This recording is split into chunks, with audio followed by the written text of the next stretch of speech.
Hello guys, welcome to the flipped classroom lecture on sutures and ligatures.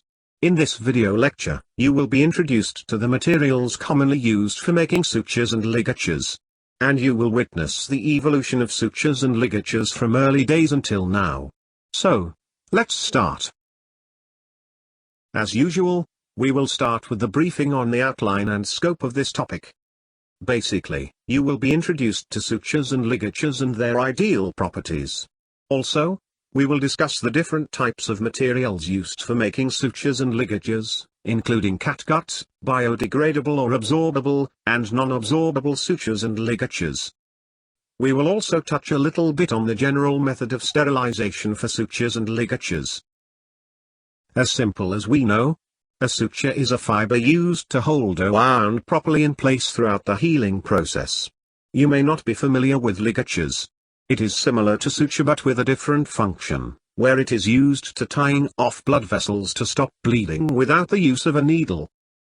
The following of the video will mainly mention sutures instead of ligatures, but the discussion is applicable for both types. Imagine that you are sewing two pieces of clothes together. You would like threads to be strong to hold and easy to handle. These properties are exactly similar to the sutures. Not only that, we want the sutures to be able to be absorbed so it has good cosmetic aesthetic properties. It must be easy to be sterilized and causes a minimal tissue reaction. It should not support bacterial growth and gives no allergic or carcinogenic action. Before we proceed further on our discussion, we need to get clear with some jargons used for sutures and ligatures. Let's start from the top. Tensile strength. It is a measure of a material or tissue's ability to resist deformation and breakage. It tells you how strong a suture is. The next term is related to tensile strength, breaking strength. It is the limit of tensile strength at which suture failure occurs. Absorbable indicates the progressive loss of mass and/or volume of suture material, does not correlate with initial tensile strength. Non-absorbable, however, tells us that surgical suture material that is relatively unaffected by the biological activities of the body tissues and is therefore permanent unless removed. Another term which is pretty important here is called knot security or strength. It measures the amount of force necessary to cause a knot to slip. Knot security is inversely proportional to the memory of the suture material. Memory simple means the inherent capability of a suture to return to or maintain its original gross shape. Sutures of high memory are less pliable, maintain their original shape, and can be more difficult with which to work. This also means that high memory sutures are less elastic. Pliability indicates the ease of handling of suture material or the ability to adjust knot tension and to secure knots. This is related to suture material, filament type, and diameter. Plasticity is a measure of the ability to deform without breaking and to maintain a new form after relief of the deforming force. However, elasticity is a measure of the ability of the material to regain its original form and length after deformation. They are simply opposite to each other. Lastly, we have wound security. It measures the strength the suture imparts to the wound over time. There are several ways that we can classify sutures materials based on their absorbability, configuration and source. As we discussed just now, there are basically two types of sutures based on their absorbability. They are absorbable and non-absorbable sutures. It means whether they can degrade by themselves or need to be physically removed. Catgut and polyglycolide are examples of absorbable type while polyamide and polypropylene are non-absorbable types. If we categorize them based on configuration, we also have two types here which are monofilament or multifilament, where multifilament can be further divided into twisted and braided. Monofilament usually has a good memory and a higher tensile strength.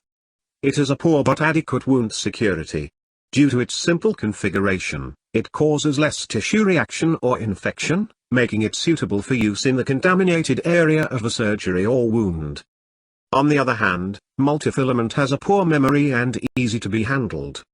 It is low in tensile strength but with a better knot security. Its multifilamentous structure provides a good site for bacteria to grow easily and thus prone to tissue reaction or infection. According to the source of suture materials, we can also divide them into two groups, natural and synthetic. In old days, Sutures are mainly made from natural sources such as animal sinews or tendon, plants such as linen and cotton. Recognizing some drawbacks using natural source, scientists started to create sutures and ligatures from synthetic source like polymers and metals such as stainless steel. Suturing is not a new technique but is a known procedure since ancient era. This is the branch basically evolved for the purpose of wound healing and its management. Physicians have been using sutures for at least 4,000 years. Archaeological records from ancient Egypt and India show the use of linen, animal sinew, flax, hair, grass, cotton, silk, pig bristles, and animal gut to close wounds. Only back in 500 BC, a wound suture and the suture material was first described in detail by Sushruta in Sushruta Samhita. The famed Sushruta is reported to have used suture materials of bark, tendon, hair, and silk as sutures in surgery. Moving even closer to us, from 1510 to 1590, a French surgeon named Ambroise Père, who originally was a barber, first used fine linen strips and silk for vascular ligatures. Well, we have our very first type of suture materials, silk. Silk is produced from the silkworm. It is a multifilament used in old ages as mentioned just now. It is classified as USB Class 1 suture where it compasses silk or synthetic fibers of mono or multifilamentous construction. As we know, silk is smooth and nice to hold. It makes it a suitable material for sutures. Also, it has little memory and can be autoclaved. As compared to the currently available sutures, it is a low tensile strength. Due to the natural source and multifilamentous in structure, it can cause a high tissue reaction and easily contaminated. The interstices of silk strands also protect organisms from antimicrobial agents and body's defense mechanisms. It can result in an occasional migration from an implanted site or surface extrusion. Formation of concretions or irritation at the suture knot can happen sometimes. Also, degradation is slow for silk. Now we have USB Class 2 suture. This class consists of cotton or linen fibers or coated natural or synthetic fibers in which the coating contributes to suture thickness without adding strength. Primitive suture materials like linen and cotton belong to this class. Linen fabric is made from the cellulose fibers that grow inside of the stalks of the flax plant, while cotton is available from the cotton flowers. It is better in terms of strength as compared to silk. However, the use is limited now due to slow degradation. We now go back to 131 to 211 AD. A Greek physician, Claudius Galeneus, first described the utilization of corda or gut string as a suture material. Later on, in 1860 to 1880, Joseph Lister, or better known as the father of modern surgeon, introduced the first catgut suture sterilized with carbolic acid in 1860 and the chromic catgut in 1880. He also first introduced this catgut suture for internal stitches. His name perhaps is more familiar to you as Listerine mouthwash was named after him. Also the pathogenic bacterial genus Listeria was also named in his honor. By 1990, the world first catgut company was established in Germany. The arrival of catgut has totally changed the practice of using plant-based sutures in surgery. Catgut becomes the most widely used natural, absorbable material. Catgut is obtained the collagen from the serosal or submucosal layer of the small intestine of healthy ruminants like cows, sheep and goats, or it may be from the beef tendon. Depending on the degree of treatment, or we refer here as chromicization, USP categorizes catgut into several types, A, B, C and D, with an increase in the extent of chromicization. The reason for chromicization or treatment with chromic acid is to retard absorption in tissue and slow down the degradation process. It means a delayed absorption. Plain or type A catgut has a degradation of 50% over 5 to 6 days. But a chromicized catgut can extend to the double of it, up to 10 to 14 days. This process also helps to increase wound security. In general, a plain catgut has a poor memory, meaning less stiff and easy to handle. It has limited use nowadays, mainly for surgery involving surface such as nasal mucosa. This is mainly because of its low tensile strength, poor knot security and high tissue reactivity. The next slide will show you the production of catgut for making the strings for a violin. The process is more or less the same as making catgut for sutures. The instruments in the violin family have a distinct sound created in large part by the type of strings they have. While there are strings made of synthetic materials or metals on the market, traditional strings are made of a specific part of a certain animal. Stay tuned for the details.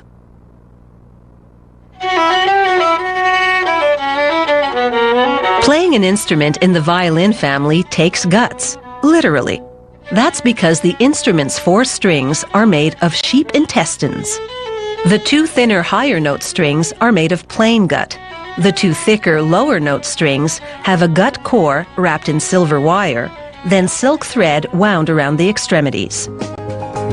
The intestines, each roughly 20 meters long, come from local slaughterhouses and arrive already emptied, cleaned, and salted. The first step is to soak them in cold water for 1 to 2 days. This starts a controlled, very smelly decomposition, which helps loosen up the intestine's components. Next, using half a piece of wood cane, the string maker scrapes off the outer layers of fat and mucosa membranes. Then, 5 times a day for a week, he softens the gut in an alkaline potash bath and pulls it against a handmade copper thimble. This gently scrapes away the waste remnants until the gut is a tube of pure, transparent muscle. At which point, he slices it with a splitting horn into 2 gut ribbons of differing widths. The thinner right one for making violin strings, the thicker left one for making cello and double bass strings. During the scraping phase, guts sometimes break apart. Rather than discard these pieces, the string maker knots them together to produce full-length strands. The string maker's assistants cut the gut ribbons into 7-meter lengths and bleach them for 4 days. This prevents the gut from turning brown. Then they count out the number of strands required to produce the various size strings, from 6 to make the thinnest violin string, all the way up to 120 to make the thickest double bass string. They tie the ends in a loop and hook them up to a twisting machine. Then turn the machine's crank and tightly twist the gut ribbons together to form one strong single string. Then, since the guts have begun to dry out a bit, they rehydrate the string to restore a consistent level of moisture. Then they twist it again and transfer it, along with additional strings, to a drying frame. There's no set drying time. They monitor each string individually around the clock. As a string dries, it shrinks in diameter, but grows in length, creating slack. So they repeatedly remove and retwist until it dries completely, at which point it stabilizes. This drying and retwisting process can take up to 7 days. The string is ready when it's hard and stiff and slightly yellowed. At that stage, they rub it with horsehair, the traditional equivalent of coarse sandpaper. It makes the string smooth and even throughout. Next, they fine polish the string with abrasive dried grass in a cloth that's been moistened with olive oil. Some string makers use almond oil and pumice or powdered glass as the abrasive.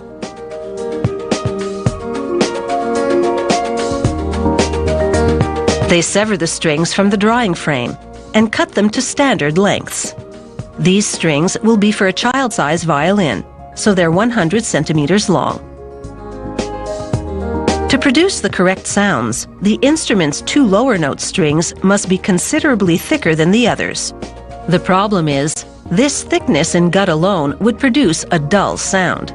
So they wrap the string in sterling silver wire, silver being 7 times denser than gut. This gives the string the right sound and a loud, brilliant tone with minimal thickness. Next, for decoration, they wrap the top and bottom of these gut core strings with silk thread. On a violin string, the silk runs about 1 centimeter long on each end. On a longer cello string like this one, about 5 centimeters. The finished string is ready to be inserted into its retail packaging. There are less expensive synthetic strings on the market. However, particularly for early music, Many musicians prefer the sound and feel of traditional gut strings, made by hand today, just as they were centuries ago.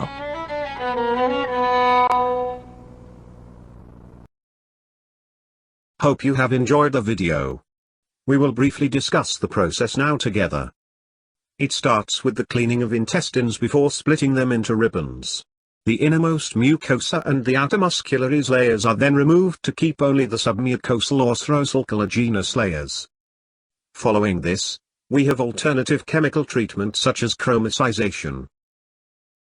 Treated catgut is further manipulated before drying and polishing into a uniform string. It is then cut not more than 35 meters. Sterilization is carried out next to avoid contamination such as resistant anaerobic tetanus and gas gangrene spores. Remember that moist heat sterilization is not suitable here because collagen protein might gelatinize upon contact with water under heating. Chemical sterilization is practicable under carefully controlled conditions, iodine sterilization having been employed for many years to give sterile catgut of excellent tensile strength and pliability. Iodine sterilization was introduced by Claudius in 1902, established what was to become the standard method of preparation for nearly half a century. Iodine has a sporicidal effect on Streptococcus and E. coli commonly found in the intestines. It is immersed in an iodine solution for a predetermined time. A serious objection to this method is that it is uneconomical, taking many weeks from start to finish and requiring much space and constant supervision to obtain optimum results. Also, the absorption of catgut could vary due to inconsistent in-soaking. Another objection is that although no uncombined iodine need be left in the catgut, a change takes place in its chemical constitution which greatly prolongs the period required for absorption by the tissues. Heat sterilization has now largely replaced the chemical method. It has the great advantage of being a quick process which has little effect upon the absorption rate of the product, and it has been improved to a stage which gives sterile catgut of excellent tensile strength and pliability. The customary procedure is for the catgut to be coiled, placed in tubes open at one end, dried in ovens at a moderate temperature and then immersed for sterilization in a heated inert anhydrous fluid such as toluene or xylene, wherein the required temperature and time of exposure can be closely controlled. The tubes of catgut are usually processed in suitable basket containers from which the oil can be drained after sterilization and, maintaining strictly aseptic conditions, a sterilized alcoholic reconditioning fluid, containing a predetermined proportion of water, is introduced and the open end of each tube is at once hermetically sealed. There are generally two types of catgut: boilable and non-boilable. For boilable catgut, tubes which can be boiled or placed in the sterilizer with the instruments before an operation in an anhydrous liquid such as xylene. But most makers do not recommend this boilable pack. In order to avoid damage to the catgut during boiling or steam sterilizing, the storage fluid in the tubes must be completely anhydrous. Catgut taken from such tubes is therefore brittle and wiry, and its correct reconditioning in weak alcohol or physiological saline is a difficult procedure to control in the operating theater. Ionizing radiation process is a modern method to sterilize catgut. In this process, the prepared gut is packed in aluminium foil envelopes containing 90% isopropyl alcohol as a preservative. The packets are then passed through a gamma irradiation area on a conveyor system. Thus catgut is sterilized when sealed in the final container, and the process is a rapid one. Each suture receives a minimum dose of 2.5 megarads. We are now at the time of World War II, which it lasted for about 7 years. The introduction of steel wire and synthetic non-absorbable fibers like nylon, polyester, and polypropylene during World War II greatly expanded the chemical composition of suture materials. Let's look at the first synthetic material, which is non-absorbable: polyamide or nylon. It is produced through the condensation of adipic acid and hexamethylene or the condensation polymerization of caprolactam. It is available in both mono and multifilament form.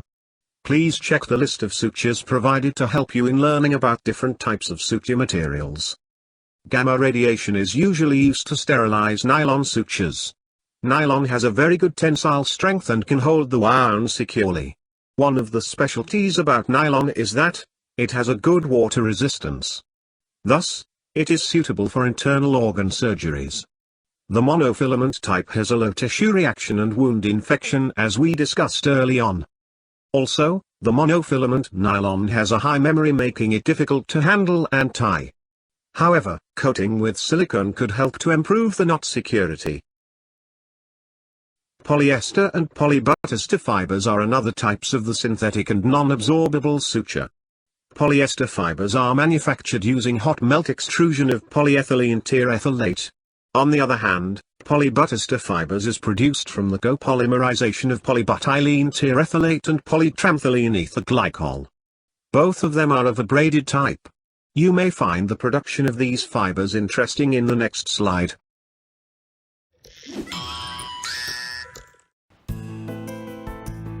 Today's medical sutures come in different forms, such as synthetic monofilament threads, natural collagen fibers, or braided synthetic threads. A technician sets a tension meter to check the quality of the raw materials. The machine applies tension on the knot to measure the force needed to break it. A worker tests the material's absorption process in a heated bath. This simulates the temperature and moisture of the human body. A technician enters the product's medical specifications and prints out a batch of labels. The supervisor gathers all the materials and brings them to the material preparation department. The supplies are passed through an airlock to maintain the department's positive pressure environment. On the other side, a technician opens the airtight foil and removes the thread spool. She threads the spool in a custom-made winding and cutting machine.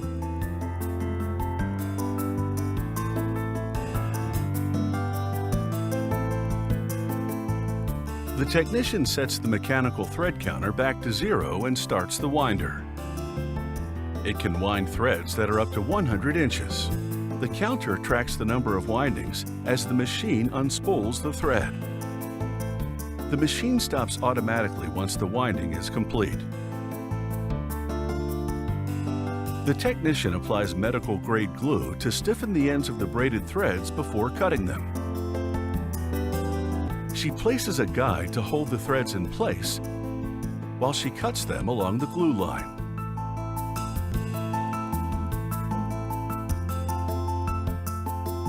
Sutures use needles of various shapes and sizes, the smallest ones being 10 millimeters in length.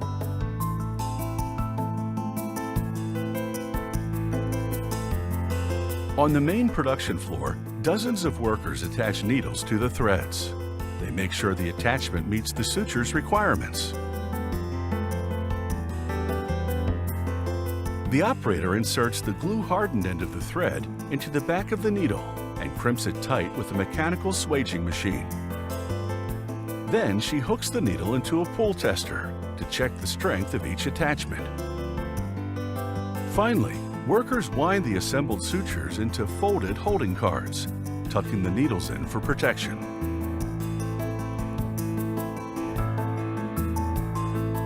Sutures can be used for a variety of procedures, but each product has a very precise application.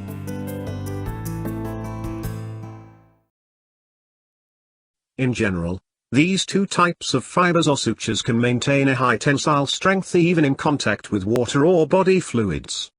It can be found coated or impregnated with non-toxic lubricants such as polytrifluoroethylene, silicone resins and polybutylate. This helps in smoothing the rough surface of sutures, which gives dragging effect during suturing. All coating types mentioned here can cause inflammation due to flaking issues except polybutylate. Teflon coating causes severe histiocytic, lymphocytic and foreign body reaction in some cases. They have good knot-holding properties and easy to tie. Polybutyster fibers have advantages over polyester fibers on the tissue activity and memory, meaning polybutyster fibers causes less tissue reaction and easy to handle. However, both of them are expensive. Now, We have the third type of synthetic and non-absorbable suture. Polyolefin, or more specifically polypropylene fibers. It is only available in monofilament form.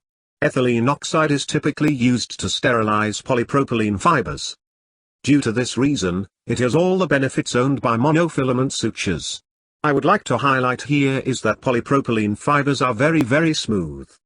It makes it easy to slip through the tissues. But this may cause a problem for knot security. Among the older materials which are still used to some extent are silver wire, foil and other forms. Silver is classified as USB Class III suture, which is the metal wire of monofilament or multifilament construction. Silver though has some antiseptic action, but in some tissues it produces irritation. Stainless steel is another type of metal suture. It is a ferrous alloy, is resistant to chemical attack, has been used widely in the form of wire sutures, fixation plates, screws and other items. Stainless steel sutures are available both as twisted and monofilament strands and present the strongest available material. However, they are relatively difficult to use and are employed most commonly in areas where great strength is required, such as in the repair of the sternum after chest surgery. Kinks may form as it doesn't conform easily. This may somehow result in tissue damage and infection. Catgut and silk dominated the suture market until 1930. However, catgut is phased out in many countries, because of the risk of Creutzfeldt-Jakob disease infection, or what we commonly called as mad cow disease. It is a neurodegenerative disease. As the disease destroys the brain develops holes and the texture changes to resemble that of a kitchen sponge. The risk is still higher than with modern synthetic suture materials, even with improved sterilization processes. The concern is there and we need a solution. The practice of suturing has tremendously modified after the discovery of polyglycolide or PGA in 1968 to 1970. PGA is a type of multifilament polyester fibers which is absorbable. It is usually formed from condensation of the cyclic derivative of glycolide alone or copolymerization with other materials such as lactide and caprolactone.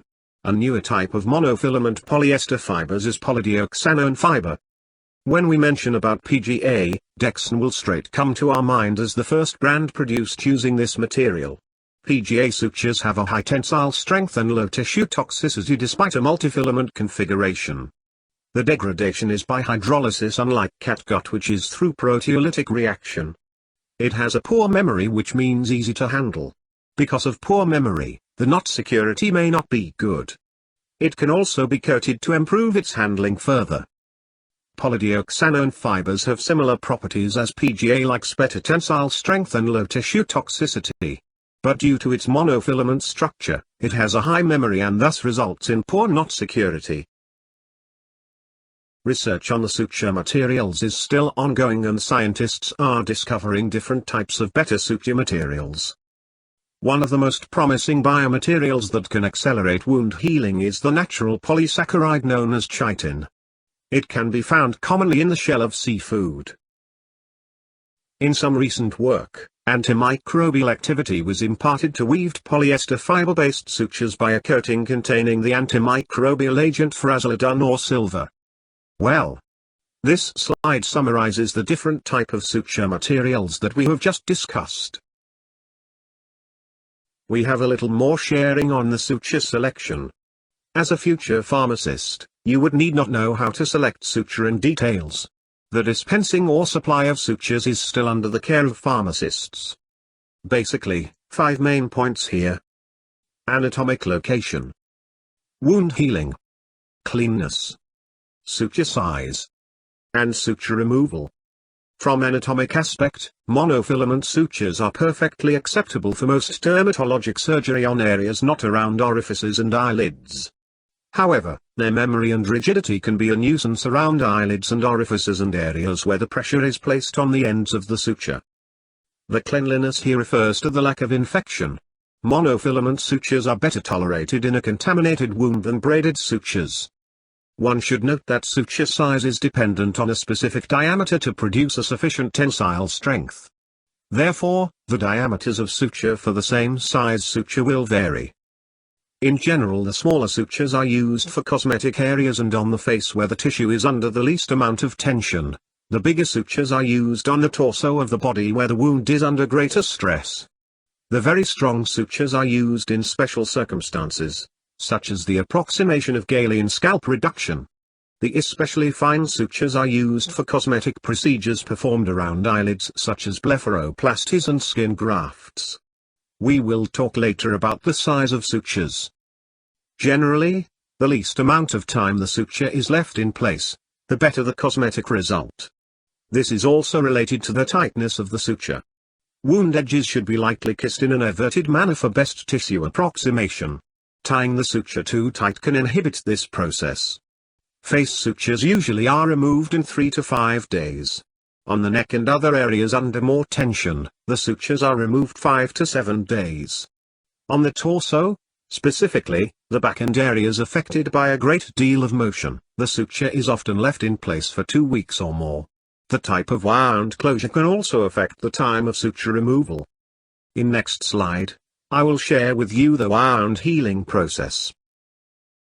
It is important to understand the whole wound healing process as to which suture to select. Following surgical incision, blood and lymph will flood the wound site. These fluids will later clot and fibrils form a network upon which new cells may build. Blood supply to this area increases, so is the increase in leukocytes. This is called as lag phase. After about 4 to 5 days, blood capillaries increase and fibroblasts produce new tissue and the wound is gradually closed off. It depends upon sutures to maintain closure and strength. Fibroplasia follows after that. There are an increased collagen formation and deposition within the wound, together with the formation of fibrin and fibronectin through fibroblastic activity, and wound closure or contraction commences. This is the time where absorption or degradation of sutures begins. For example, catgut is digested by the proteolytic enzymes produced by the leukocytes. The role of a suture to hold the structure is extremely important.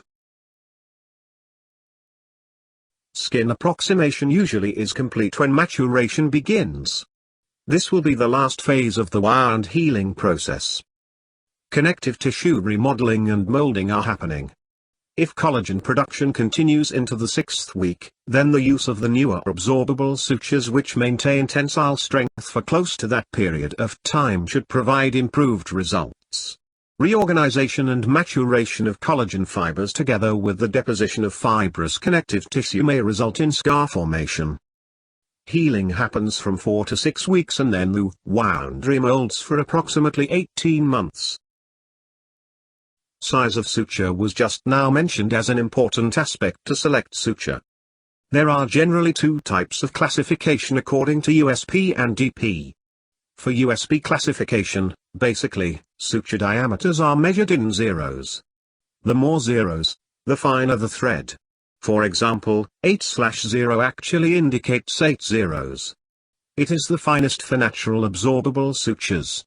Finer sutures have less tissue reaction and heal faster, but are more difficult to handle for those without experience. Here is a list of useful references for this topic.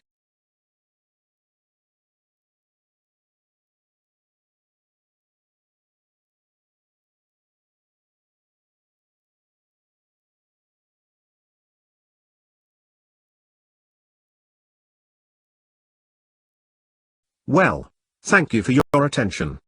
We will have an interactive moment in the class later. See you.